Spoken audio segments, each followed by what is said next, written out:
of Why Did They Ever Leave by Paul J Sorrentino, my Nannu, and his chapter 4 is called Off to America. Nannu Sorrentino formed a part of their first 14-man contingent to leave Carlentini with Sebastiano Salerno. As was apparent, so he's part of the first contingent, that's pretty crazy, 14 guys it was. As was apparent from their discussions, they were all of one mind, and that was that the separation from their families was going to be only temporary. They were going to work hard, earn as much money as time spent in America would allow, live frugally, and return home as a person of means.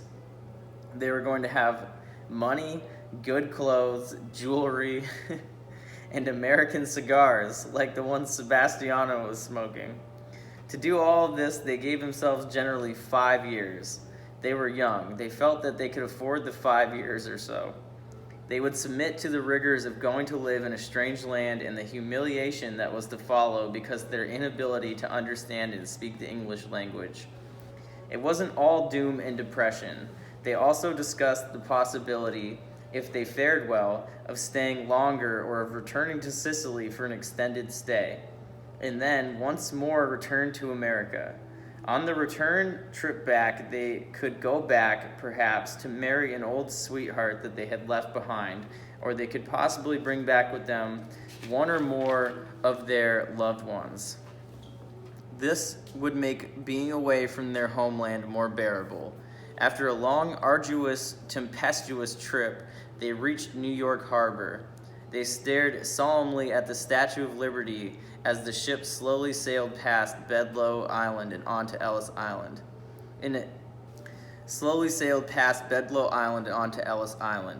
Their welcome to America was not at all pleasant. They were the immigrants, the poor, the uneducated. They could neither speak or understand English. They were therefore herded cattle-like through the iron banister divided aisles. They were maltreated at every turn. They were intimidated by the personnel in the custom house, and they were threatened with the possibility of being returned to Sicily for some whimsical, nonsensical health reason or another. Unless they had money to grease the palm of some of the more unscrupulous agents working for the immigration services. The Sicilians were poor, victims of the graft that was prevalent, and they were therefore trod upon, derided, and in some instances mentally tortured. They suffered many indignities. They marked their backs with code letters that only the agents could decipher. They were made to wait long hours in small rooms without being told why. They were made to wear tags around their necks, animal-like, with their names hand-printed on them. Many of the names were misspelled. That's very common at the thing that happened to Ellis Island to a lot of immigrants. Their names were misspelled, either because of linguistic confusion or just plain carelessness. Unfortunately, the names that were incorrectly spelled were documented. Some immigrants corrected the error later. Others didn't bother to do so. It didn't matter much, for eventually they would be returning to Sicily and to their dignity, they thought. The thought of permanency in America was ever more fleeting, especially after the ordeal at Ellis Island. D-Day, the Omaha beachhead on the Missouri. Upon the completion of the processing at Ellis Island, they were bussed to Grand Central Station, where after an utterly boring, tedious, long wait, they were rushed on to a train headed for Omaha, Nebraska. Upon arrival at Omaha, they had a place to land. They were almost immediately housed and employed. Omaha had its beginning on the western bank of the Missouri River, across from the Council Bluffs, Iowa. By the year 1900, the city had started to develop westwardly. The early settlers of Omaha were building larger and better homes on the grassy, rolling hills of West Omaha. Abandoning the houses, the flats, and the apartments on the river flatland, many of which were being used as inexpensive rentals made available to the newer onrush of European immigrants. This was a favorable coincidence. Not only was the available housing inexpensive, but its location was near the industrialized area of Omaha. The Union Pacific Railroad shops, the American Smelting Company, and the M.E. Smith Garment Manufacturing Company, both major employers of the Southern Italian immigrants, were conveniently located within walking distance.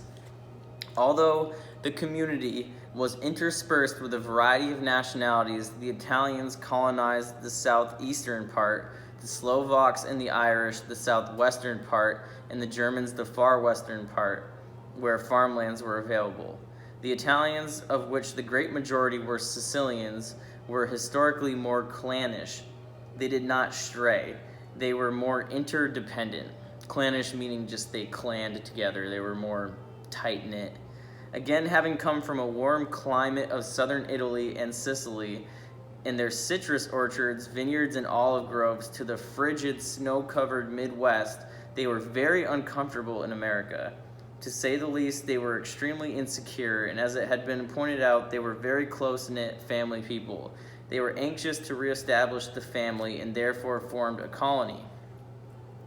The Salerno brothers, in their function as an employment agency, had no problem finding jobs for them. Most went to work for the railroad or the smelters.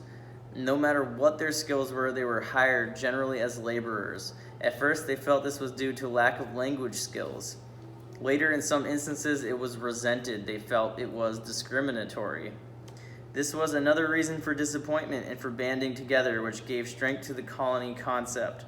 The Salerno brothers paid the first month's rent, paid for the first half-ton of coal for heating their homes, and they advanced the money to defray the cost of necessary food items. The cost for the passage from Sicily to Omaha was added to the bill. The travel agency would take a percentage of each paycheck until the debt was amortized. The frugality of the Sicilian immigrant. I bet those guys made a lot of money lending out money to all those people and stuff because they charge an interest, you know. The Salerno brothers, those guys were slick. The travel agency would take a percentage of each paycheck until the debt was amortized. The frugality of the Sicilian immigrant not only made it possible to pay off the debt, but also save a few dollars to send for their loved ones. They sent for their fathers and mothers, but most feared that their age would be in the way of starting a new life. They didn't think they could tolerate the burden. The aunts and uncles, the brothers and sisters, the cousins and the nephews, and some friends did come. The beachhead had been made and the emigration to Omaha had begun. And with time, the colony grew to the point of becoming a Little Italy. Although Little Carlentini would have been more appropriate, for the preponderance of the population of Omaha's Little Italy originated in Carlentini. Others in importance came from Lentini, a town 1 mile down the hill from Carlentini, from Calabria, located on the southern part of the mainland across the Strait of Messina from Sicily, and a few northern Italians. Although done in very endearingly manner, each of the three groups taunted each other, but they were strongly united in exterior matters that concerned the community. Because of the large number of new arrivals, they no longer were limited to work with the pick and shovel or the mop and broom, as was customary with the early arrivals. There came an influx of skilled tradesmen who could now open their shops in Little Italy. There would be no sufficient clientele to succeed in business. Shoemakers, the barbers, the carpenters, the tailors, and the merchants all set up shop in America, at first primarily to service their own people. They were graduates of the apprentice system, and they were among the best masters of the trade. Their workmanship and their reputation became legend in Omaha, and people came from all over the city to have their shoes repaired, to have their hair cut, to have a dress or suit made, or to have a beautiful set of cabinets or a piece of furniture made to specification. Many of the women who were trained seamstresses went to work for M.E. Smith Garment Manufacturing Company, which was the perfect example of what with time came to be known as a sweatshop. M.E. Smith Garment Manufacturing Company. They're a perfect example of what came to be known as a sweatshop. Wow. A place where employees worked for long hours for low wages and usually under bad conditions. Little Italy had its own grocery stores, its own butcher shops, its own pharmacy. I was thinking about the whole sweatshop thing when I was reading all this because I'm thinking this is a ripe condition for that. All these immigrants, they don't have lawyers, they don't have representation, you know, they don't they're very, very vulnerable to being taken advantage of, and that's exactly what happened. Yeah. Little Italy had its own grocery stores, its own butcher shops, its own pharmacy, its own bank, and as time went on, its own doctors, dentists, bankers, lawyers, and teachers. So yeah, Little Italy was like its own society inside of a society. Which we still have. It became a self-contained entity, and Italian, mostly Sicilian, was spoken here in quotations because it was probably like getting messed up with English and stuff. The consumer hardly ever had to leave the community. Still, there are those that yearned for the day that they could return home, where they felt, in spite of the poverty, life there was much easier and much more enjoyable. Although they still aspired to returning as men of means and to return sporting the Sebastiano appearance upon his return after his sojourn in America. Regardless of their feelings, reference, staying, or returning, each and every one of them, after several years in America, had set aside sufficient money to book passage back to Sicily. Some had accumulated enough to perhaps purchase the citrus orchard or vineyard that might be available, or to set up shop in their particular trade. So that was that chapter right there. Is that over? That's the fourth chapter. Mm-hmm. So you've been to Omaha and stuff, and you went to Little Italy there? I don't remember. But you went there. You remember going there. Yeah, but by then, like my uncle lived in a suburban housing tract, and Uh-huh. you know. You don't remember a Little Italy at all? Yeah, I'm sure there was, but it's not like you see Little Italy in San Francisco, and you know you're in Little Italy. Yeah. You walk into this part of San Francisco, and suddenly there's Italian bakeries, Italian bread, Italian everything. Mm-hmm. But Omaha's more of a city like Sacramento, just a spread out kind of ugly city. So I don't know. I'm sure it started small, kind of like it looks in San Francisco, but it just kind of spread out over the years. So by the time they had us, we were there visiting it wasn't just a little area. Mm-hmm. And how old were you when you moved to Sacramento? I was 4. 4. Oh, so you don't remember living in Omaha for very much at No, all. we'll just go back there to visit. But Therese is older than you, right? 7 years older. So she remembers living in Omaha a little better. Yeah. Huh. And how did the move to Sacramento happen? It was another exodus of a lot of their friends. That most of them moved to San Francisco. Yeah. Would you have preferred to grow up in San Francisco? Yeah. At that time, San Francisco isn't like it is now. There was no traffic. Mm-hmm. It was a beautiful place, and it was affordable. Yeah. Unlike now. Yeah, the Bay Area is gorgeous, but now I've never lived there. Mm-hmm. But back then, yeah, it was beautiful, and a lot of my parents' Italian friends all lived in San Francisco, and my mother's sister decided she wanted to live in Sacramento, and that's why we ended up there, which, that's Yeah. the sister is my least favorite relative of all. Yeah. Yeah. Well, anywho, this is going on YouTube, so you don't have to say all that, but you always hate all these places too. It's funny, like, oh, Omaha, disgusting. Wow, this is pretty. Omaha, disgusting. Sacramento, terrible. I like Sacramento, and I can't wait to go to I Omaha. like San Francisco, especially back then. Yeah. So anyway, they did all move together, all these people. But Sacramento's hot, huh? Were they excited? About what? Moving to California. Oh, yeah. Nice. Oh, yeah. So that had Nana's stamp of approval? She wasn't they loved mad at Nanu to do that or whatever? No, they loved California, both of them. Because now all these Italians have found another place that's warmer. They found better weather. They did not like that Midwestern weather at all. Wow. Yeah, well, they wouldn't like Vermont either then, huh? Yeah, they hated, my mom did not want us to move to Vermont because of the winter. But Omaha's blistering hot in the summer and it's humid as hell. Yeah.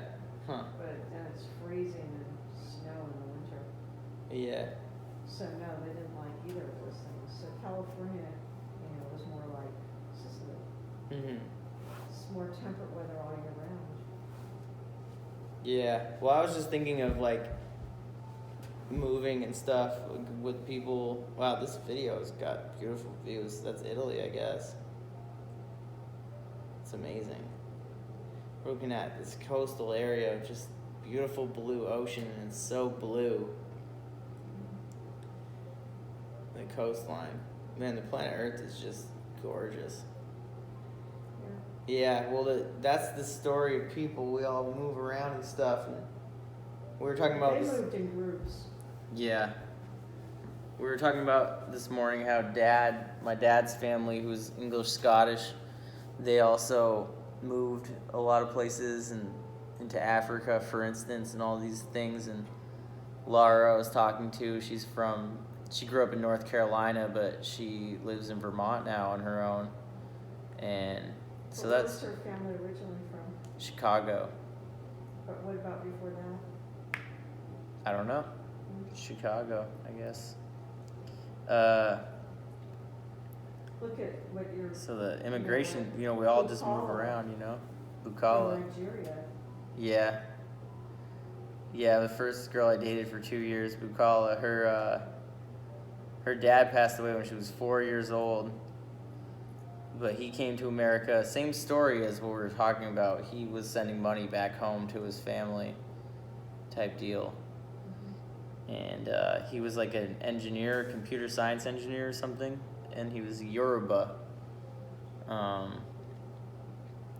So, yeah, the immigrant story.